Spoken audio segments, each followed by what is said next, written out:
नमस्कार, welcome to decimal. आज के वीडियो में लेखपाल लाइनर्स को कंटिन्यू करेंगे, जो कि लेखपाल एग्ज़ाम 2022 के लिए इंपॉर्टेंट होगा। इसमें वन लाइनर वीआईएमपी फैक्ट्स होंगे लेखपाल एग्ज़ाम 2022 के लिए। साथ ही साथ ये अन्य एग्ज़ाम्स के लिए भी हेल्पफुल होगा, जैसे कि super TET, UP TET, MP TET, REET, Bihar TET, इन सभी एग्ज़ाम्स के लिए। तो चलिए शुरू करते हैं आज के लेखपाल की ये वीडियो, लेखपाल लाइनर। तो आज के लेखपाल लाइनर्स में पहला पॉइंट है मीमांसा दर्शन के प्रतिपादक जैमिनी तथा वेदांत दर्शन के प्रतिपादक बादरायण। ठीक है, तो यहाँ पर प्रश्न पूछा जाएगा, बताइए मीमांसा दर्शन के प्रतिपादक कौन है। चार ऑप्शन होगा, उनमें जैसे जैमिनी दे दिया, Badarayana B option, C option Patanjali. ठीक है, तो इस तरह से तीन ऑप्शन हो गए, चौथा इनमें से कोई नहीं। तो राइट आंसर मीमांसा दर्शन के लिए जब भी पूछा जाए तो जैमिनी होगा और वेदांत दर्शन के लिए बादरायण। ठीक है, तो मीमांसा दर्शन के प्रतिपादक होंगे जैमिनी और वेदांत दर्शन के होंगे बादरायण। ठीक, तो याद रखिएगा कि मीमांसा दर्शन के प्रतिपादक जैमिनी और वेदांत दर्शन के बादरायण। बढ़ते अगले पॉइंट की ओर। अगला पॉइंट है प्रथम बौद्ध संगीति 483 ईस्वी पूर्व में 483 ईस्वी पूर्व में कहाँ हुई थी। राजगृह में हुई थी। ऐसे प्रश्न पूछा जाएगा, बताइए प्रथम बौद्ध संगीति कहाँ पर हुई थी। ऑप्शन दिया जाएगा आपको, राइट आंसर राजगृह लगाना है। और प्रथम बौद्ध संगीति कब हुई थी, तो 483 ईस्वी पूर्व में हुई थी। ठीक है, आपको ईस्वी और ईस्वी पूर्व, ईस्वी और ईस्वी पूर्व में ध्यान रखना है। ईस्वी पूर्व और आंसर में टिक करना होगा। ठीक है, ईस्वी पूर्व, क्योंकि जो प्रथम बौद्ध संगीति हुई थी वो 483 ईस्वी पूर्व में हुई थी, ना कि ईस्वी में। ठीक है, तो आंसर सेलेक्ट करते समय इस बात का विशेष ध्यान रखना है। अगला इसी के आगे देखेंगे कि इसके अध्यक्ष कौन थे। तो प्रथम बौद्ध संगीति के अध्यक्ष थे महाकश्यप। कौन थे, महाकश्यप। ठीक है, तो प्रथम बौद्ध संगीति हुई थी 483 ईस्वी पूर्व में राजगृह में और इसके अध्यक्ष महाकश्यप थे। अगला पॉइंट देखेंगे, भारत का बिस्मार्क। भारत का बिस्मार्क ये उपनाम है किसका है, सरदार वल्लभ भाई पटेल जी का है। ठीक है, अगर प्रश्न पूछा जाए, बताइए निम्न में से भारत का बिस्मार्क किसे कहते हैं। ठीक है, राइट आंसर सेलेक्ट करेंगे सरदार वल्लभ भाई पटेल।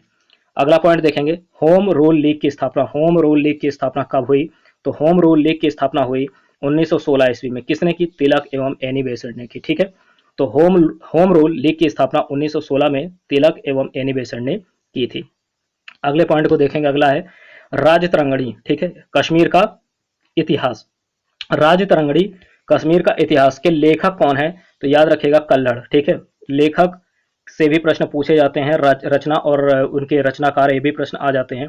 तो राजतरंगणी कश्मीर का इतिहास के लेखक हैं कल्हड़। ठीक है, अगला प्रश्न देखेंगे, चरक संहिता के लेखक कौन है। चरक संहिता के हैं चरक और सुश्रुत संहिता के हैं सुश्रुत संहिता के हैं सुश्रुत। ठीक है, चरक संहिता के हैं चरक और सुश्रुत संहिता के हैं सुश्रुत। याद रखिएगा। पानीपत का द्वितीय युद्ध कब हुआ, तो पानीपत का द्वितीय युद्ध हुआ 1556 ईस्वी में।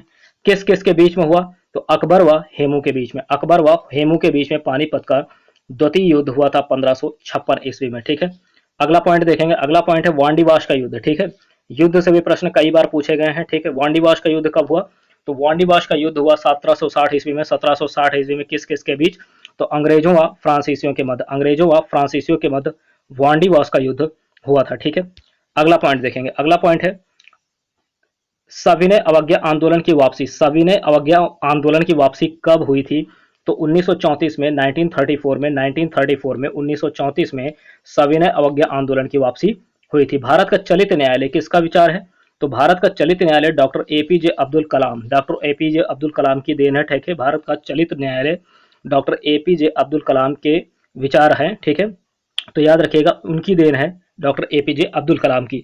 और डॉक्टर एपीजे अब्दुल कलाम भारत के राष्ट्रपति भी रह चुके हैं।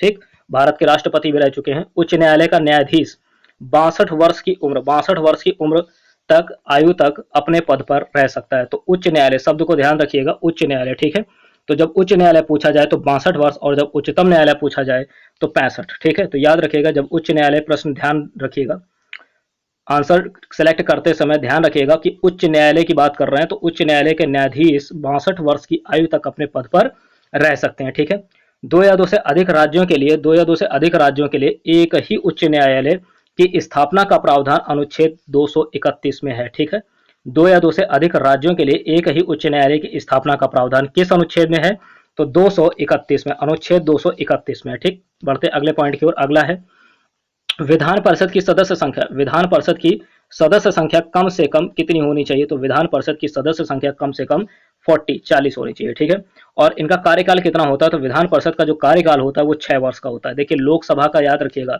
लोकसभा का 5 होता है, तो ऑप्शन जब भी दिया जाएगा कि विधान परिषद का कार्यकाल कितने वर्ष का होता है, उसमें ऑप्शन में 5 भी होगा, ठीक है, 5 होगा, 6 होगा, 4 होगा।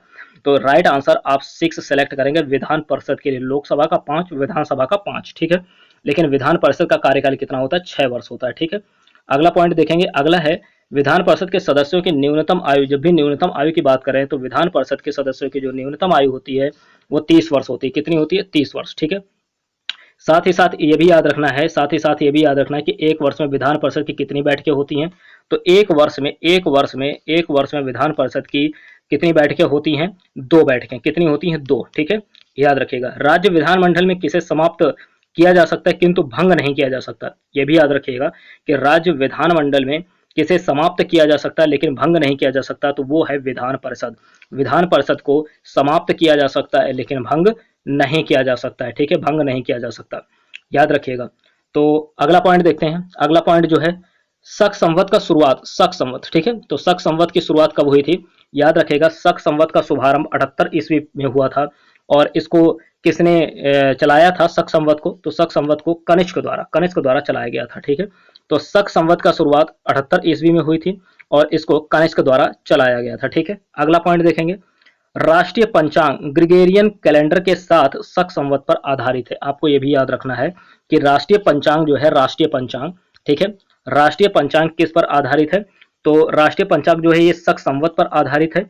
और ग्रिगोरियन कैलेंडर, ठीक है, कैलेंडर का अगर पूछा जाए तो ग्रिगोरियन कैलेंडर, राष्ट्रीय पंचांग ग्रिगोरियन कैलेंडर के साथ शक संवत पर आधारित है, ठीक है। तो कैलेंडर का नाम याद रखना, कौन सा, ग्रिगोरियन, और किस पर आधारित है, शक संवत पर, ठीक। अगला पॉइंट इंपॉर्टेंट है, देखिएगा। वंदे मातरम का अंग्रेजी अनुवाद, वंदे मातरम का अंग्रेजी अनुवाद श्री अरविंदो ने किया। किसने किया, श्री अरविंदो ने वंदे मातरम का अंग्रेजी अनुवाद किया था, ठीक है, याद रखिएगा। वंदे मातरम का अगर अंग्रेजी अनुवाद पूछे तो श्री अरविंदो लगाइएगा, ठीक है। 4 ऑप्शन होंगे, उनमें राइट आंसर श्री अरविंदो लगाएंगे। अगला पॉइंट देखते हैं, अगला पॉइंट है भारत का राष्ट्रीय प्रतीक, ठीक है। देखिए यहाँ पर राष्ट्रीय प्रतीक की बात की गई, भारत का जो राष्ट्रीय प्रतीक है वो सारनाथ स्थित अशोक के सिंह स्तंभ के शीर्ष भाग की अनुकृति है। सबसे पहले इस पॉइंट को बहुत ध्यान से देखिएगा, भारत का राष्ट्रीय प्रतीक की बात कर रहे हैं, ये कहां से लिया गया है, ये सारनाथ स्थित अशोक के सिंह स्तंभ के शीर्ष भाग की है अनुकृति। और इसे कब सरकार ने स्वीकार किया था या अपनाया था, तो 26 जनवरी 1950 को, 26 जनवरी 1950 को भारत का राष्ट्रीय जो प्रतीक होगा, भारत का राष्ट्रीय प्रतीक 26 जनवरी 1950 को भारत सरकार ने इसको अपनाया, ठीक है, याद रखिएगा। अगला पॉइंट है भारत के राष्ट्रीय प्रतीक के नीचे देवनागरी लिपि में क्या अंकित है, पूछा जाए भारत के राष्ट्रीय प्रतीक के नीचे सत्यमेव जयते लिखा है, ये पूछा जा सकता है। पूछेंगे कि किस लिपि में लिखा है, तो याद रखिएगा देवनागरी लिपि में। देवनागरी लिपि में भारत के राष्ट्रीय प्रतीक के नीचे सत्यमेव जयते अंकित है, ठीक है। अगला पॉइंट देखेंगे, अगला पॉइंट काफी ज्यादा इंपॉर्टेंट है। नीला राष्ट्रीय प्रतीक भारत के मंत्रियों द्वारा उपयोग में लाया जाता है। ऐसे प्रश्न दिया जाएगा, बताइए नीला राष्ट्रीय प्रतीक किसके द्वारा उपयोग किया जाता है, भारत के मंत्रियों द्वारा, राज्यसभा के सदस्यों द्वारा या अधिकारियों द्वारा या लोकसभा के सदस्यों द्वारा। तो याद रखिएगा नीला राष्ट्रीय प्रतीक भारत के मंत्रियों द्वारा उपयोग में लाया जाता है। कौन उपयोग करते हैं नीला राष्ट्रीय प्रतीक, भारत के मंत्रियों द्वारा नीला राष्ट्रीय प्रतीक उपयोग में लाया जाता है। वेरी इंपॉर्टेंट, इसको वेरी इंपॉर्टेंट में टिक रखिएगा, ठीक है। इस ये तो नीले राष्ट्रीय प्रतीक की बात होगी। अगर लाल की बात करें रेड की, तो लाल राष्ट्रीय प्रतीक राज्यसभा के सदस्य तथा अधिकारियों द्वारा, लाल राष्ट्रीय प्रतीक अगर पूछा जाए कि किसके द्वारा उपयोग किया जाता है, 4 ऑप्शन दिए जाएंगे, जैसे कि लाल राष्ट्रीय प्रतीक राज्यसभा के सदस्यों तथा अधिकारियों द्वारा, भारत के मंत्रियों द्वारा, लोकसभा के सदस्यों द्वारा, ठीक है। तो चौथा ऑप्शन इनमें से कोई नहीं, तो राइट आंसर होगा लाल राष्ट्रीय प्रतीक राज्यसभा के सदस्यों तथा अधिकारियों द्वारा उपयोग में लाया जाता है। अगला है हरा। हरे की बात करें तो हरा राष्ट्रीय प्रतीक जो है लोकसभा के सदस्यों द्वारा उपयोग में लाया जाता है, ठीक, याद रखिएगा। अब प्रश्न ऐसे दे दिए, बताइए पूछा जाएगा हरा राष्ट्रीय प्रतीक किसके द्वारा उपयोग में लाया जाता है, हरा राष्ट्रीय प्रतीक। तो ऑप्शन उसी तरह से बनेंगे, ठीक है, भारत के मंत्रियों द्वारा, राज्यसभा के सदस्यों तथा अधिकारियों द्वारा या लोकसभा के सदस्यों द्वारा, इनमें से कोई नहीं, चौथा ऑप्शन दे देंगे। तो राइट आंसर होगा हरे की बात करें तो लोकसभा के सदस्यों द्वारा उपयोग में लाया जाता है, लोकसभा के सदस्यों द्वारा उपयोग में लाया जाता है, ठीक है। अगला पॉइंट देखेंगे, राष्ट्रगान के पूरे गीत में कितने पद्य हैं, ठीक है, राष्ट्रगान के पूरे गीत में कितने पद्य हैं, ये भी याद करने वाली ये काफी इंपॉर्टेंट प्रश्न है, ठीक है। कितने पद्य हैं राष्ट्रगान के पूरे गीत में, तो याद रखिएगा 5, कितने, 5।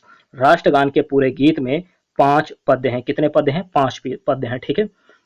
अगला पॉइंट देखेंगे, संविधान सभा ने भारत के राष्ट्रगान को संविधान सभा ने भारत के राष्ट्रगान को कब स्वीकार किया?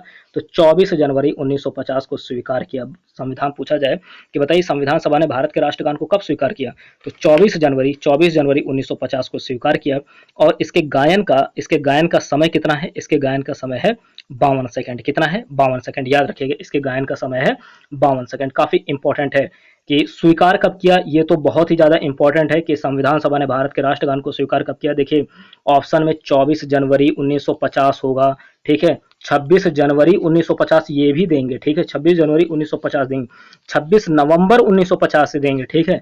तो इसमें कंफ्यूज मत होना, संविधान सभा ने भारत के राष्ट्रगान को 24 जनवरी 1950 को स्वीकार किया, 26 यानी जब हमारा गणतंत्र दिवस लागू जब से मनाया जाता उसके 2 दिन पहले, ठीक है। इस तरह से याद रखेगा, 26 जनवरी 1950 के 2 दिन पहले, यानी 2 दिन पहले 24 जनवरी 1950 से, ठीक है। तो ये थे लेखपाल लाइनर्स में इंपॉर्टेंट जो फैक्ट हैं, इंपॉर्टेंट फैक्ट, ठीक है, लेखपाल लाइनर्स के। तो याद रखिएगा, इन्हें नोट कर लीजिए और वीडियो के 1 से 2 बार पूरा देखिए। अगर वीडियो आपको पसंद आती है तो लाइक कीजिए, शेयर कीजिए और साथ ही साथ चैनल को सब्सक्राइब कर लीजिए। इसी तरह के वीडियोस के लिए लेखपाल एग्जाम 2022 के लिए काफ़ी इंपॉर्टेंट पॉइंट्स हैं, काफ़ी इंपॉर्टेंट है, ठीक है। यहाँ से प्रश्न जरूर आपको देखने को मिलेंगे। जो भी लेखपाल लाइनर्स के प्लेलिस्ट है उसको पूरा वॉच कीजिए, ठीक है। यहाँ से प्रश्न आपको जरूर देखने को मिलेंगे। साथ ही साथ सुपर टेट लाइनर सुन लीजिए, सुपर टेट लाइनर नाम से आपको प्लेलिस्ट मिलेगी। अगर इस प्लेलिस्ट को वॉच करते हैं तो यहाँ से एक लेखपाल एग्जाम के लिए भी आपको हेल्प मिलेगी, लेखपाल एग्जाम के लिए भी हेल्प मिलेगी। साथ ही साथ एक प्लेलिस्ट और है, fact for TET by decimal, लिखिएगा फैक्ट फॉर टेट, ठीक है। अगर इस प्लेलिस्ट को भी आप देखते हैं तो निश्चित तौर पर लेखपाल 2022 के लिए आपको काफ़ी यहाँ से मदद मिलेगी, ठीक है। तो आज की वीडियो में इतना ही, ठीक है। अगर वीडियो पसंद आती है तो लाइक कीजिए, शेयर कीजिए और साथ ही साथ इसी तरह के वीडियोस के लिए चैनल को सब्सक्राइब कर लीजिए, ठीक है। मिलते हैं अगली वीडियो में, तब तक के लिए जय हिंद, जय भारत।